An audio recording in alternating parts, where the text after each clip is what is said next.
पत्नी ने प्रेमी संग रची साजिश, नशीली पदार्थ खिलाकर पति की हत्या, राप्ती नदी किनारे मिला शव। उत्तर प्रदेश के सिद्धार्थनगर जनपद में रिश्तों को शर्मसार कर देने वाला एक दिल दहला देने वाला मामला सामने आया। डेबरुआ थाना क्षेत्र में रहने वाली संगीता नामक महिला ने अपने प्रेमी अनिल शुक्ला और विवेक के साथ मिलकर अपने पति कन्नन की नृशंस हत्या कर दी। ये वारदात न केवल पारिवारिक विश्वास को तोड़ने वाली है बल्कि पुलिस के लिए भी चुनौतीपूर्ण रही।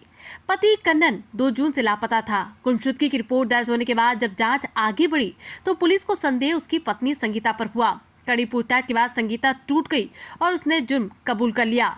संगीता ने बताया कि उसने अपने प्रेमी के साथ मिलकर पहले पति को नशीला पदार्थ खिलाया और फिर उसे बलरामपुर जिले के राप्ती नदी में फेंक दिया। बुधवार को ग्राम सिमरहना बलरामपुर के राप्ती नदी किनारे कंकाल मिला, जिसकी पहचान मृतक कन्नन के कपड़ों के आधार पर हुई।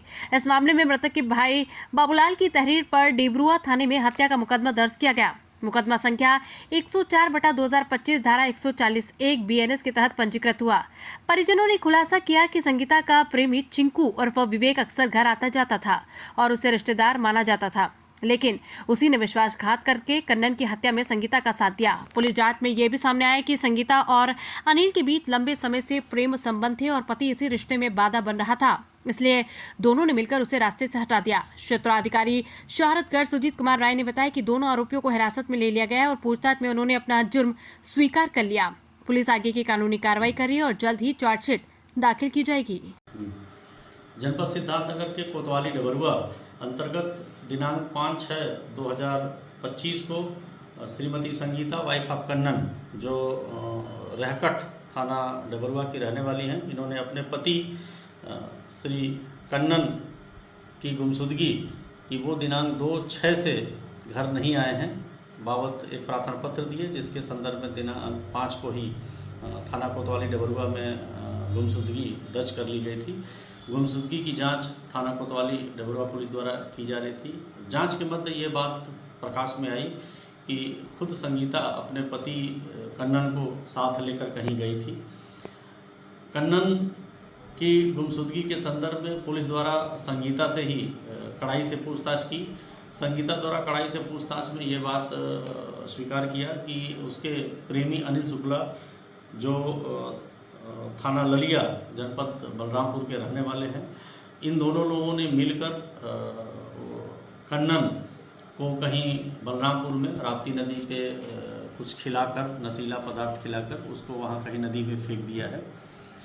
इस संदर्भ में जो है बाबूलाल, कन्नन के भाई बाबूलाल द्वारा दिनांक 9/6/25 को संगीता व अनिल के विरुद्ध BNS की धारा 140(1) का अभियोग पंजीकृत कराया है। विवेचना के क्रम में थाना डबरुआ कोतवाली द्वारा विवेचना की जा रही है। अनिल और संगीता दोनों से गहनता से पूछताछ की गई, दोनों को पकड़ा गया है। दोनों से पूछताछ में ये बात तथ्य नजर प्रकाश में आई कि बलरामपुर में राप्ती नदी जो सिमरहना के पास है, वहाँ पे कहीं लोगों ने उसको नशीला पदार्थ खिलाकर फेंका था। आज विवेचना के क्रम में ही कोतवाली देहात जनपद बलरामपुर में सिमरहना ग्राम की सीमा पे राप्ती नदी के किनारे एक कंकाल के रूप में कन्नन की मृत अवस्था में बॉडी मिली है। कोतवाली पुलिस देहात की मौके पे पहुंच गई है। SO प्रभारी निरीक्षक डबरुआ भी मौके पे पहुंच गए हैं। शव की शिनाख्त उसके कपड़े के आधार पे उनके परिवारजनों द्वारा कन्नन पुत्र स्वर्गीय गोली उम्र 48 वर्ष के रूप में की गई है। कोतवाली देहात पुलिस द्वारा विधिक कार्रवाई की जा रही है। कोतवाली डबरुआ द्वारा दोनों मुलजिमों से संगीता व अनिल, जो पुलिस की हिरासत में है, इनसे गहन पूछताछ की जा रही है। आगे की विधिक कार्रवाई की जाएगी।